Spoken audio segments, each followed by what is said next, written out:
మనకి రాశి ఫలితాలనేది నెల నెలకి, వారం వారానికి మారుతుంటాయి. ఎందుకనంటే, గ్రహాల స్థితిగతుల కారణంగా ఒక్కొక్కసారి మనకి మంచి ఫలితాలు, ఒక్కొక్కసారి మనకి ప్రతికూలమైన ఫలితాలు ఏర్పడుతుంటాయి. అయితే ఒక్క రోజు కొన్ని రాసుల వారికి కలిసొస్తుంది. మరికొన్ని ఇబ్బందులు తలెత్తుతాయి. మరి 2025 సంవత్సరం మూడవ నెల అయిన మార్చిలో ఏ రాశి వారికి ఎలా ఉందనేది మనం తెలుసుకుంటే, ఏమైనా సమస్య ఉన్నట్లు అనిపిస్తే జాగ్రత్త పడాలి. మరి మార్చి మాస రాశి ఫలితాలు ఎలా ఉన్నాయి?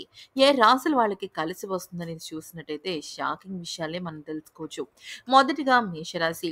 గురు, శనుల బలంతో పాటు రాస్యాధిపతి కుజుడి బలం బాగా అనుకూలంగా ఉన్నందువల్ల మేషరాశి వారికి చాలా లాభదాయకంగా ఉంటుంది. ముఖ్యంగా ఆదాయం బాగా వృద్ధి చెందుతుంది. ఆరోగ్యం మెరుగుపడుతుంది. అనుకున్న పనులు అనుకున్నట్టు పూర్తవుతాయి. అనేక విధాలుగా ఆర్థిక లాభం ఉంటుంది. తలపెట్టిన ప్రతి ప్రయత్నం విజయవంతం అవుతుంది. ఉద్యోగంలో ప్రాధాన్యత, అలాగే ప్రభావం పెరుగుతాయి. వృత్తి జీవితంలో ఉన్న వాళ్ళకి డిమాండ్ పెరుగుతుంది. వృద్ధి చెందుతుంది. అలాగే వ్యాపారాల్లో కూడా ఆశించినంత మేర చాలా ఎక్కువగా వీళ్ళకి లాభాలనేవి వచ్చి పడతాయి. ఇక ఆ తర్వాత సామాజిక సేవా కార్యక్రమంలో పాల్గొనడంలో పాటు ఇతరులకు మేలు జరిగే పనులు కూడా చేస్తారు. పిల్లల చదువుల మీద శ్రద్ధ పెట్టాల్సిన అవసరం మాత్రం తల్లిదండ్రులకుంది. తల్లిదండ్రుల నుంచి వీళ్ళకి సహకారం లభిస్తుంది. ఇక మంచి యోగం పడుతుంది. లలితా సహస్రనామం చదువుకున్నట్టయితే మేషరాశి వారికి ఉన్న కొద్దిపాటి దోషాలేమైనా రాహువుకి సంబంధించినవి కానీ ఉంటే అవి తొలగిపోతాయి. ఇక తదుపరి రాశి వృషభ రాశి. లాభస్థానంలో రాశ్యాధిపతి శుక్రుడు ఉచ్చ స్థితిలోకి వెళ్ళటంతో పాటు బుధ రాహువులు కలిసి ఉండడం వల్ల పట్టిందల్లా బంగారం అవుతుంది. దాదాపు ప్రతి ప్రయత్నము నెరవేరుతుంది. ఆకస్మిక ధనలాభానికి కూడా అవకాశం ఉంటుంది. ఉద్యోగంలో, జీవితంలో అధికారుల నమ్మకాన్ని చూరగొంటారు. పదోన్నతులు కూడా వీళ్ళకి ఏర్పడతాయి. ఇక వ్యాపారాల్లో నల్లేరుకాయల మీద బండిలాగా సాగిపోతూ ఉంటుంది. వ్యవహారాలను తేలిగ్గా పూర్తి చేస్తారు. ఏ ప్రయత్నం తలపెట్టినా విజయవంతమవుతుంది. ఇక దశమ శని కారణంగా ముఖ్యమైన విషయాల్లో నిర్ణయాలు తీసుకోవడంలో వృషభ రాశి వారు ఆచితూచి అడుగు వేయాలి. నిరుద్యోగులకు ఆశించిన సంస్థల్లో ఉద్యోగం వస్తుంది కానీ దానికి చాలా శ్రమ ఎక్కువగా పడాల్సిన అవసరం కూడా ఉంది. ఇక రోహిణి నక్షత్రం వారికి శుభవార్తలు అందుతాయి. దుర్గాదేవి స్తోత్ర పఠనం వల్ల ఊహించని శుభ ఫలితాలు అనుభవంలోకి వస్తాయన్నమాట. ఇక మూడో రాశి మిథున రాశి. మిథున రాశి అధిపతి బుధుడు దశమ స్థానంలో ఉచ్చ స్థితిలో ఉంటూ శుక్రుడితో కలిసి ఉన్నందువల్ల ఉద్యోగంలో తప్పకుండా రాజయోగాలు ఏర్పడతాయి. వృత్తి వ్యాపారాల్లో లాభాలు అంచనాలకు మించి ఉంటాయి. ఉద్యోగులకు బాగా డిమాండ్ పెరుగుతుంది. ఉద్యోగం మారడానికి కోసం చేసే ప్రయత్నాలు సఫలమవుతాయి. కుటుంబంలో శుభ పరిణామాలు చోటు చేసుకుంటాయి. జీవిత భాగస్వామితో మీకు హ్యాపీగా గడిచిపోతుంది. ముఖ్యమైన వ్యవహారాల్లో కుటుంబ సభ్యుల సహాయ సహకారాలు అందిస్తాయి. ఆస్తి వ్యవహారం ఒకటి మీకు అనుకూలంగా మారుతుంది. పునర్వసు నక్షత్రం వారికి ఆర్థికంగా కలిసి వస్తుంది. అయితే వీరు సుందరకాండ పారాయణం చేసుకోవటం వల్ల వీళ్ళకి ఆరోగ్యం బాగుంటుంది. ఇక తదుపరి రాశి కర్కాటక రాశి. కర్కాటక రాశి వారికి గురువు, శుక్రుడు, బుధుడు, రాశ్యాధిపతి చంద్రుడు తదితర శుభగ్రహాలన్నీ అనుకూలంగా ఉండటం వల్ల ఆశించినవి, కోరుకున్నవి చాలా వరకు జరిగిపోతుంటాయి. అలాగే ఆదాయం దినదినాభివృద్ధి చెందుతూ రావాల్సిన సొమ్ము చేతికి అందుతుంది. ఆకస్మిక ధనలాభానికి కూడా అవకాశం ఉంటుంది. ప్రోత్సాహం పెరుగుతుంది. కుటుంబంలో శుభకార్యాలు జరుగుతాయి. గృహ, వాహన, వస్తు అన్ని కూడా వీళ్ళు కొనటానికి దృష్టి పెడతారు. పెళ్ళిళ్ళు, శుభకార్యాలకు వీళ్ళు వెళ్తారు. అలాగే వీళ్ళు ఎక్కువగా గొడవల్లో తలదూర్చాల్సిన అవసరం అయితే వీళ్ళు లేదని అనుకోవాలి. ఎందుకంటే అలా పిచ్చి పిచ్చిగా వాళ్ళు తలదూరిస్తే వాళ్ళకి ఎక్కువగా నష్టం అనేది వాటిల్లుతుందనమాట. అలాగే పుష్యమి నక్షత్రం వాళ్ళకి రాజయోగం ఏర్పడుతుంది. తరచూ వీళ్ళు శివార్చన చేయించడం చాలా మంచిది. ఇక తదుపరి రాశి సింహరాశి. సింహరాశి వారికి దశమ స్థానంలో గురుడు, దశమాధిపతి శుక్రుడు ఉచ్చ స్థితిలో ఉండటం వల్ల, లాభస్థానంలో కూడా కుజుడు ఉండటం వల్ల వీళ్ళకి ఉద్యోగ జీవితం చాలా బాగా జరుగుతుంది. అలాగే ఉద్యోగానికి సంబంధించిన ఏ విషయమైనా కూడా బావుంటుంది. ఆర్థిక పరిస్థితి తృప్తిగా ఉంటుంది. ఆర్థిక వ్యవహారాల్లో జాగ్రత్తగా ఉండటం మంచిదే. అనుకున్న పనులు అనుకున్నట్టు పూర్తవుతాయి. ఆదాయం విషయంలో ఇతరులకు సహాయం చేయగలిగే స్థితిలో ఉంటారు. కుటుంబ సమేతంగా పుణ్యక్షేత్రాలు సందర్శిస్తారు. రాదు అనుకున్న డబ్బు చేతికి వస్తుంది. పెళ్లి ప్రయత్నాలు ఆశించినంత స్పందన లభించొచ్చు. ఆస్తి వివాదం ఒక్కొక్కటి కొలిక్కి వస్తుంది. అలాగే పుబ్బ నక్షత్రం వారికి శుభ పరిణామాలు చోటు చేసుకుంటాయి. ఇక వీళ్ళు సుబ్రహ్మణ్య స్వామిని గనక ఆరాధించినట్టయితే మంచిగా శుభవార్తలు వింటారు. ఇక తదుపరి రాశి కన్య రాశి.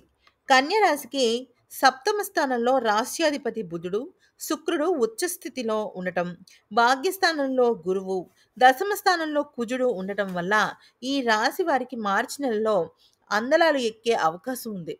అయితే ఉద్యోగంలో ఉన్నత పదవులు లభిస్తాయి. వృత్తి వ్యాపారాల్లో అంచనాలకు మించి లాభాలు కలుగుతాయి. అలాగే ఆకస్మిక ధన ప్రాప్తికి అవకాశం ఉంటుంది. ఆస్తి విలువలు పెరుగుతాయి. తండ్రి తోడ్పాటు ఆస్తి వివాదం పరిష్కారం అవుతుంది. ఆర్థిక సమస్యలు, ఒత్తిళ్లు తగ్గిపోతాయి. నిరుద్యోగులకు విదేశాల నుంచి ఆశించినంత సమాచారం అందుతుంది. విదేశాల్లో ఉన్న పిల్లలు కూడా శుభవార్తలు వింటారు. అలాగే ఇక్కడ ఉత్తర నక్షత్రం వారికి షేర్లు బాగా పెరుగుతాయి. వీళ్ళు సోమవారం నాడు శివార్చన చేయడం మంచిది. ఇక తదుపరి రాశి తులారాశి. ఈ రాశి వారికి రాశినాథుడైన శుక్రుడు ఉచ్చపట్టడం వల్ల శతవిధాలా కలిసి వస్తుంది. దాదాపు ప్రతి ప్రయత్నం నెరవేరుతుంది. ఆదాయం పెరుగుతుంది. మొత్తం మీద మార్చి నెలంతా కూడా సాఫీగా గడిచిపోతుంది. గురువు, శనితో పాటుగా మిగతా గ్రహాల బలం కూడా అనుకూలంగా ఉంది. అయితే వీళ్ళకి అనేక మార్గాలలో ఆదాయం పెరుగుతుంది. అలాగే ఇక్కడ వృత్తి జీవితంలో అంటే ఆర్ట్స్‌కి సంబంధించి ఎవరైనా ఉంటే వీళ్ళకి ఎక్కువగా ఆర్డర్‌లు వస్తుంటాయి. అలాగే ఆరోగ్యం బావుంటుంది. స్వాతి నక్షత్రం వాళ్ళు ఘన విజయాలు సాధిస్తారు. గణపతిని పూజించడం వల్ల ఆశించినంత ఫలితం వస్తుంది.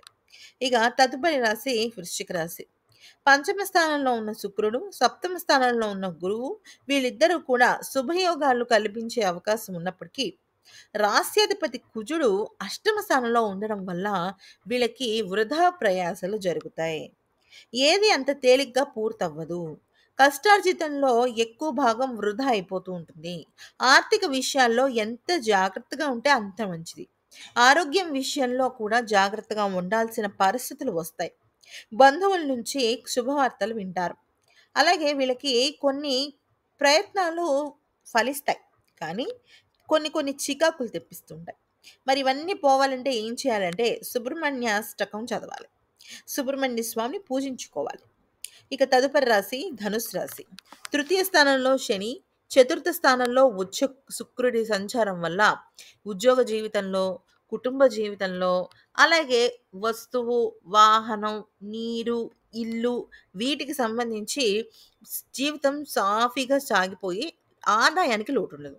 అయితే రాష్ట్రాధిపతి గురువు షష్ఠ స్థానంలో ఉండడం వల్ల శరీరం చాలా కష్టంగా మారుతుంటుంది. అంటే ఆరోగ్య ఇబ్బందులు ఎదురవుతాయి. అనవసరపు శత్రుత్వాలు ఏర్పడుతుంటాయి. వృత్తి వ్యాపారాల్లో పోటీదారుల బెడద ఎక్కువైపోతూ ఉంటుంది. ఆర్థికంగా నష్టపోవడం, మోసపోవటం లాంటివి ఎక్కువగా జరుగుతుంటాయి. ముఖ్యంగా ఇద్దరు వ్యక్తుల వల్ల అంటే వాళ్ళిద్దరూ కలిసి చేస్తారా? విడివిడిగా చేస్తారా? అనేది తెలీదు కానీ నష్టపోయే ప్రమాదం, మోసపోయే ప్రమాదం ఉంది. అందుకని తస్మాత్ జాగ్రత్త అని చెప్పాలి ధనుస్సు రాశి వారికి. ముఖ్యంగా ఆర్థిక ఖర్చులు ఎక్కువగా తలెత్తుతాయి కానీ మీరు దాన్ని అధిగమిస్తూ పరిస్థితిని మెరుగుపరుచుకుంటూ ముందుకు వెళ్ళాలి. లేకపోతే చాలా ఇబ్బందులు పడతారు. ఇక అన్ని రాసుల వారికి ఆ శివుడు అన్ని గ్రహాలని తను అధీనంలోకి తెచ్చుకుంటాడు కాబట్టి ధనుసు రాశి వారు చక్కగా శివార్చన చేసుకోండి. తదుపరి రాశి మకర రాశి. మకర రాశి వారికి ధనస్థానంలో రాస్యాధిపతి శని, తృతీయ స్థానంలో శుక్రుడు, బుధుడు, రాహువు, ఆరవ స్థానంలో కుజుడి సంచారం వల్ల ఆర్థిక పరిస్థితి కొంతవరకు మీ అదుపులో ఉంటుంది. గతం కంటే హమ్మయ్య పర్లేదురా బాబు అన్నట్టుగా ఉంటుంది. అంతేకాకుండా కుటుంబ వ్యవహారాల్లో కొద్దిగా ఇబ్బందులు ఎదురవుతుంటాయి. ఆచితూచి మాట్లాడాలి. ఈ నోరుంది కదా అని మాట్లాడేస్తే ఇబ్బందులు తప్పవు. అలాగే నిరుద్యోగులకు కూడా వాళ్ళ పై అధికారుల నుంచి కొంత సమస్యలు ఏర్పడుతుంటాయి. విద్యార్థులు బాగా శ్రమ పడితే తప్ప వాళ్ళు ఆశించినంత ఫలితం రాదు. అలాగే శివార్చనతో పాటుగా వీళ్ళు చక్కగా వెంకటేశ్వర స్వామి ఆరాధన కూడా చేయాలి. ఇక తదుపరి రాశి కుంభరాశి. ధనస్థానంలో శుక్రుడు ఉచ్చపట్టడంతో పాటు ధనాధిపతి గురువుతో పరివర్తన చెందడం వల్ల ఆదాయం దినదినాభివృద్ధిగా వస్తుంటుంది. ఆకస్మిక ధనలాభానికి అవకాశం ఉంది. రావాల్సిన సొమ్మంతా చేతికొచ్చేస్తుంది. ఉద్యోగంలో అధికారులు ఎక్కువగా ఆధారపడడం వల్ల శ్రమ పెరిగిపోతుంటుంది. ఆర్థిక విషయాల్లో ఎవ్వరిని నమ్మకండి. ప్రతి విషయంలో మీకు మీరే ఆచితూచి వ్యవహరించండి. ఇంటా బయట మీకు ఒత్తిడి ఉంటుంది. ఏ పనిలో అయినా శ్రమతోనే పూర్తవుతుంది. ఆరోగ్యం పర్వాలేదు. గతం కంటే కొద్దిగా మెరుగుపడే సూచనలు కనిపిస్తున్నాయి. అయితే ఇక సకాలంలో ఉద్యోగ బాధ్యతల్ని పూర్తి చేసి మీకంటూ ఒక గుర్తింపు తెచ్చుకుంటారు. ఇక పూర్వభాద్ర నక్షత్రం వాళ్ళు శుభవార్త వింటారు. ఇక తరచూ హనుమాన్ చాలీసా పఠించండి. చాలా మంచిది. ఇక మీనరాశి. ఈ రాశిలో శుక్రుడు మంచి స్థానంలో రాష్ట్రాధిపతి గురువుతో కలిసి ఉండడం వల్ల మీనరాశికి కూడా మంచి ఫలితాలే ఉంటాయి. ముఖ్యంగా జీతాలు పెరుగుతున్నాయి, ఆర్డర్లు పెరుగుతాయి, ప్రమోషన్స్ ఏమైనా వస్తే వస్తాయి, బోనస్లు పెరుగుతాయి. ఇటువంటి విషయాల్లో బాగుంటుంది. కానీ ఆర్థిక సమస్యలు వీళ్ళకి గతంలో ఉన్నవి మీరు వ్యక్తిగతంగా దానిలోకి లోతుగా చూసి పరిష్కరించుకుంటే కొంత ప్రయత్నంతో గట్టిగా మీరు అభివృద్ధి సాధిస్తారు. అయితే సంఘంలో మీకు గుర్తింపు పెరుగుతుంది. ఎవరైనా మిమ్మల్ని చూసి నమస్కారం అండి, మీరు చాలా గొప్పవారండి అంటూ మీకు గొప్ప గొప్ప పదోన్నతులు ఇస్తారు. అయితే ఉత్తరాభాద్ర నక్షత్రం వారికి ఆకస్మిక ధనలాభం కలిగే అవకాశం కనిపిస్తుంది. వీళ్ళు విష్ణు సహస్రనామం పఠించడం చాలా మంచిది. మరి విన్నారు కదండి ఫ్రెండ్స్. ఇటువంటి ఎన్నో వీడియోస్ కోసం దయచేసి మా ఛానల్‌ని సబ్స్క్రైబ్ చేసుకోండి. మీకు దేని గురించైనా తెలుసుకోవాలి అనుకుంటే మాత్రం కింద కామెంట్ సెక్షన్‌లో చెప్పండి.